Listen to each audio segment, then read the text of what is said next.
Cinematography refers to the art of motion picture photography and filming.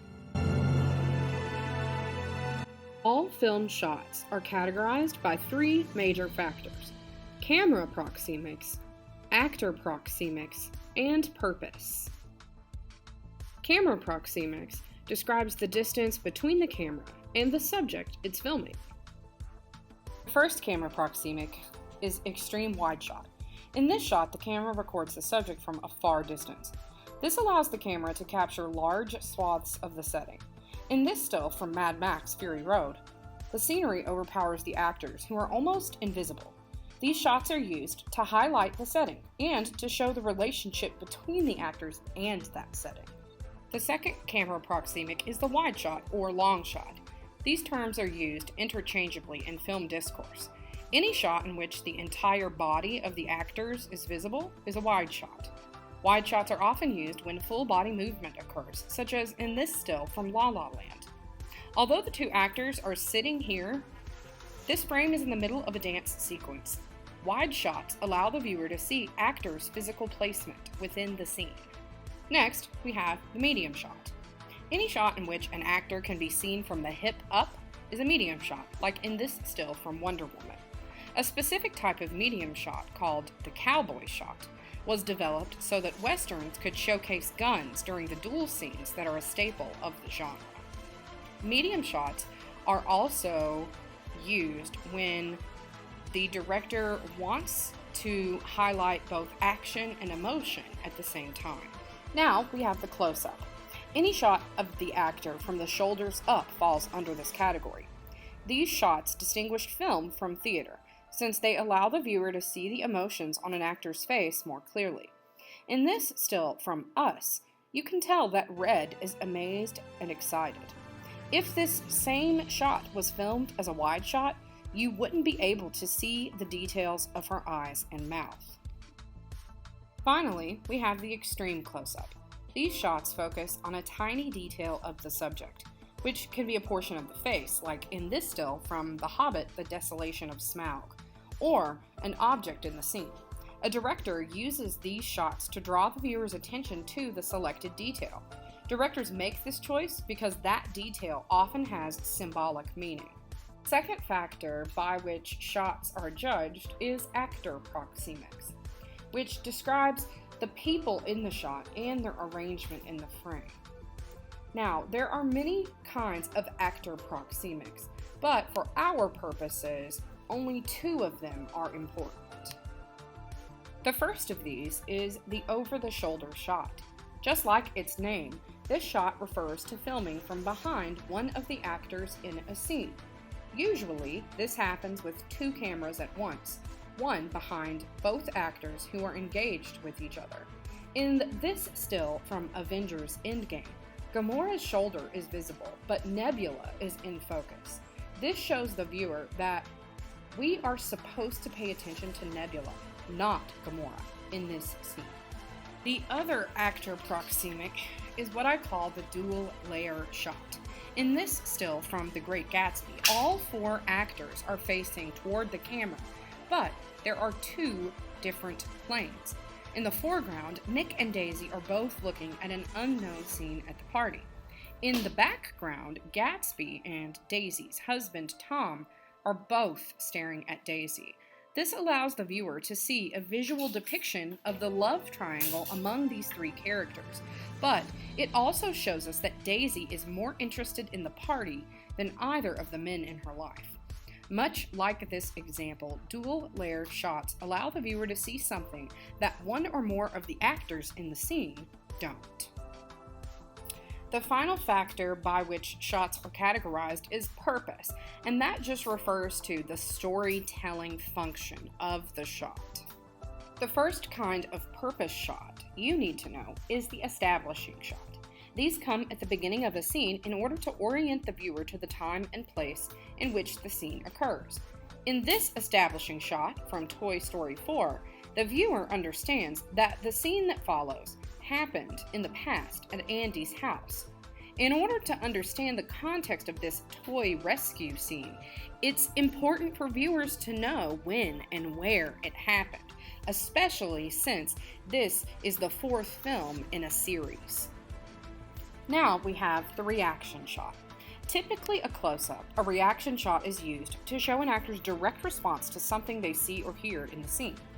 This frame from Best Picture winner Parasite shows Mr. Kim's change in emotion as he watches his wealthy boss callous disregard for working-class people.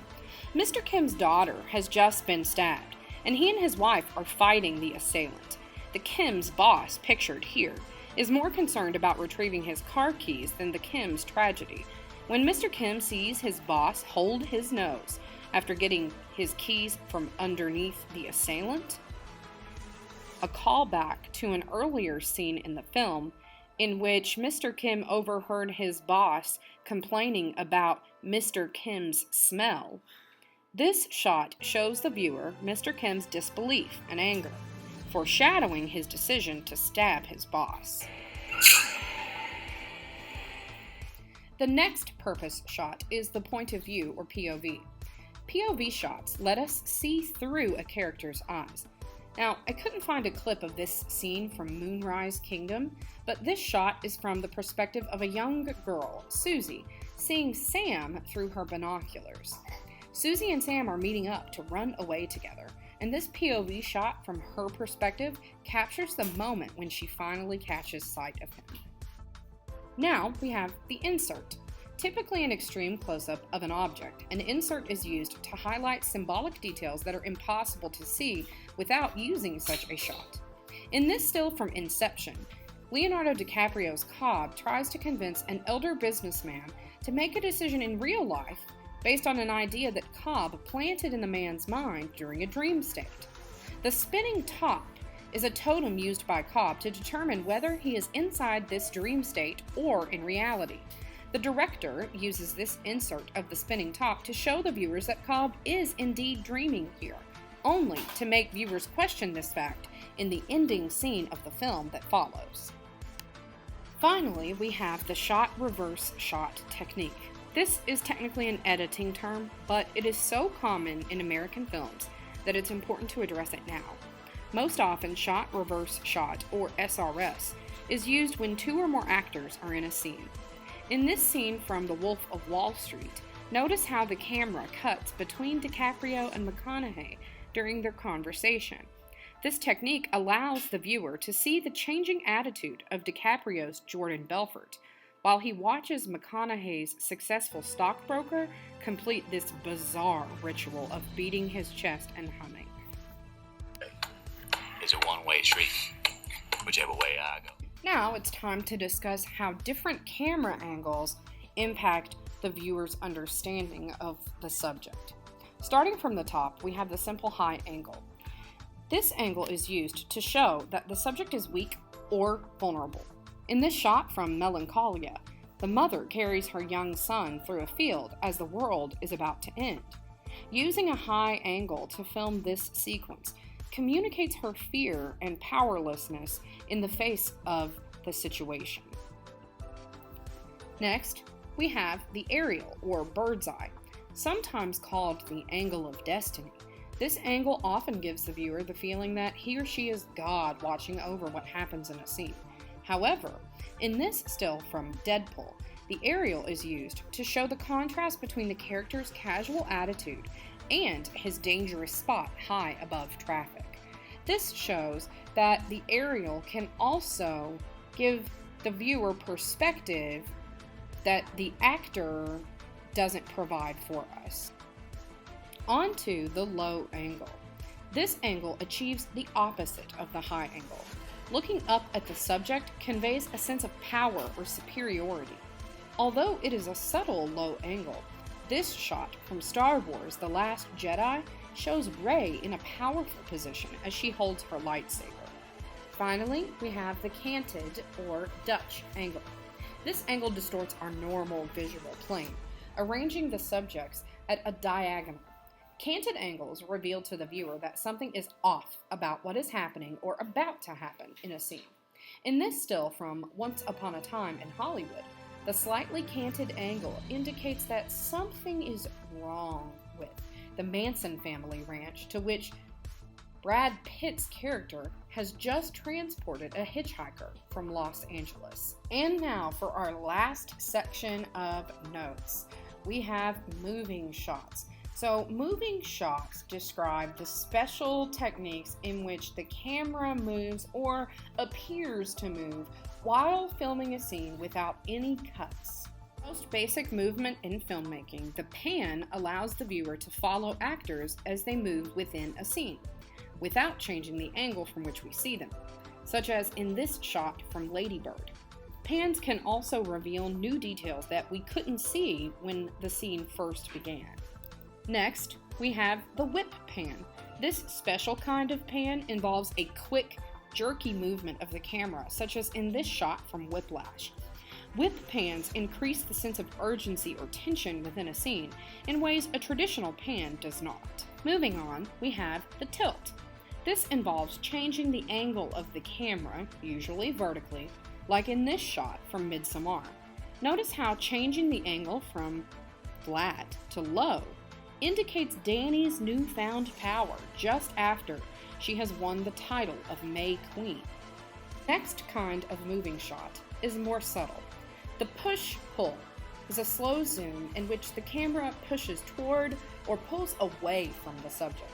In these side-by-side shots from It Comes at Night and 8th Grade, you can see how the camera moves almost imperceptibly. The push invites the viewer to take a closer look at what is on screen, while the pull signals the viewer not to invest in it.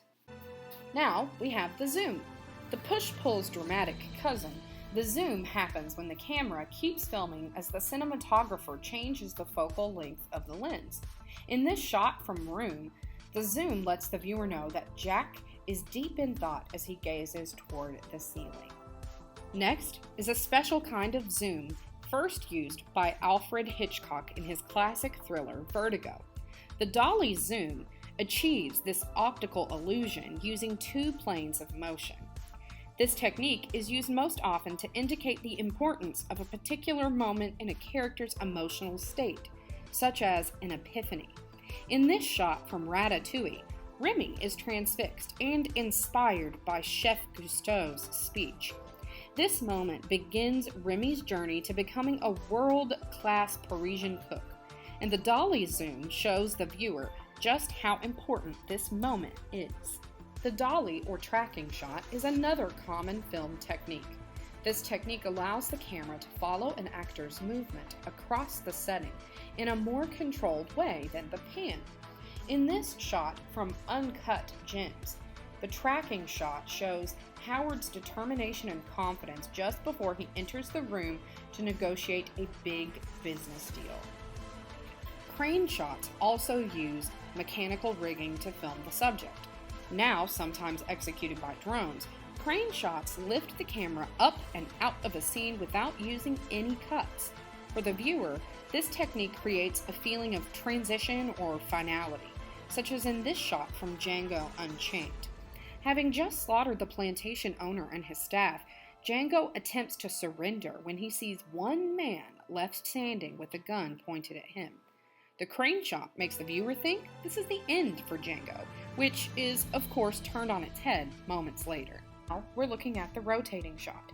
Just like it sounds, this type of shot can be used to describe a camera that rotates 360 degrees around the subject without using cuts, or to describe when the cinematographer rotates the camera on its axis, as seen in this shot from Furious 7. Regardless, this rotation increases suspense and is best suited to action sequences, like this fight between Detective Hobbs and international criminal Shaw. And finally, we have the handheld shot.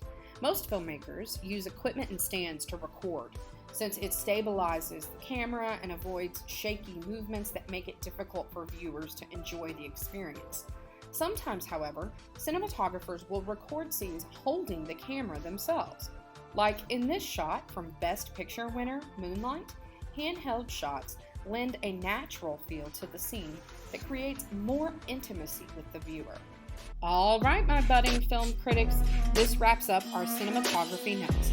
Make sure you put your vocab and your definitions in your film notebook and attach your notebook to this assignment to receive credit for today's work.